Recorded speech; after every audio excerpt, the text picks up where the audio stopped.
สมาชิกยามฝั่งสหรัฐหน่วยตอบโต้ระวังป้องกันทางทะเล Coast Guard Maritime Security Response Team ดำเนินการฝึกการสู้รบระยะประชิด Close Quarters Battle ผลแม่นปืนการรบขั้นสูง Advanced Combat Marksman ณ Academy ในโมยอร์ก North Carolina 13 มีนาคม 2017 สมาชิก MSRT ได้รับการฝึกฝนให้เป็นผู้เผชิญเหตุก่อนต่อสถานการณ์ก่อการร้ายที่อาจเกิดขึ้นปฏิเสธการกระทำของผู้ก่อการร้ายดำเนินการรักษาความปลอดภัยกับผู้ที่ไม่ปฏิบัติตามดำเนินการเข้าสู่สถานที่ทางยุทธวิธีและมาตรการพิทักษ์เข้าร่วมการฝึกต่อต้านการก่อการร้ายระดับท่าเรือและให้ความรู้แก่กองกำลังอื่นเกี่ยวกับขั้นตอนต่อต้านการก่อการร้ายของหน่วยยามฝั่งหน่วยยามฝั่งของสหรัฐอเมริกาบางครั้งได้รับการปฏิบัติเสมือนหน่วยงานที่นึกถึงเป็นลำดับสุดท้ายเนื่องจากการเหมารวมหรือทัศนคติของสังคมทั่วไป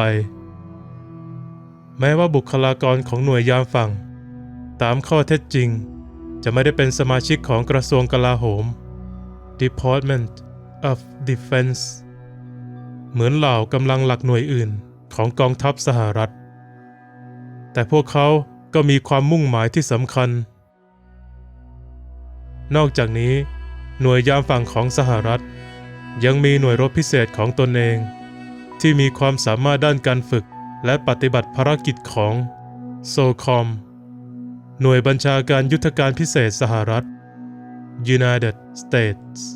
Special Operation Command ทีมตอบโต้ระวังป้องกันทางทะเลของหน่วยยามฝั่ง MSRT ทำหน้าที่เป็นหน่วยเผชิญเหตุชุดแรกต่อสถานการณ์การก่อการร้ายในประเทศทั้งบนบกและในทะเลสมาชิก MSRT ได้รับความเคารพและยอมรับอย่างสูงในหมู่ทหารเนื่องจากพวกเขามักจะฝึกร่วมกับ Navy SEAL Wades Coast Guard MSRT หน่วยยามฝั่งของสหรัฐอเมริกามุ่งเน้นไปที่การรักษาความปลอดภัยทางทะเลการค้นหาและกู้ภัยและการบังคับใช้กฎหมายเป็นหลักอย่างไรก็ตามการปฏิบัติที่แตกแขนงออกไปยังสร้างหน่วยพิเศษของตนเองที่เรียกว่า Coast Guard Maritime Security Response Team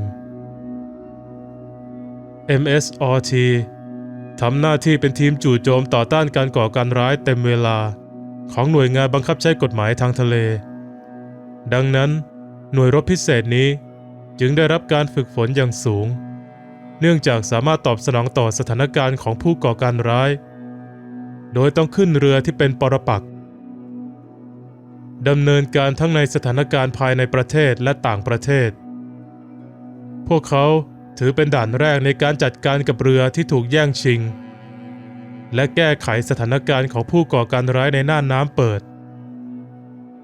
การกระทำอันเป็นโจรสลัดและภัยคุกคามอื่นๆในทะเลมีส่วนทำให้ความต้องการต่อหน่วย MSRT ของ Coast Guard เพิ่มขึ้นในศตวรรษที่ผ่านมาด้วยเหตุนี้กองทัพสหรัฐจึงให้ความสำคัญกับการฝึกหน่วยพิเศษเนื่องจากทีมตอบโต้ระวังป้องกันทางทะเลมักฝึกควบคู่ไปกับหน่วยซีลของกองทัพเรือ MSRT ของ Coast Guard ได้รับการจัดตั้งขึ้นอย่างเป็นทางการโดยรัฐบาลกลางในปี 2002 แต่ในทางปฏิบัติมีอยู่ในรูปแบบที่แตกต่างกันมาเป็นเวลาหลายสิบปีหน่วยยามฝั่ง MSRT เป็นหนึ่งใน2หน่วยภายในการปฏิบัติที่แตกแขนงออกไปทางทหารที่มีความสามารถในการต่อต้านการก่อการร้ายดังนั้น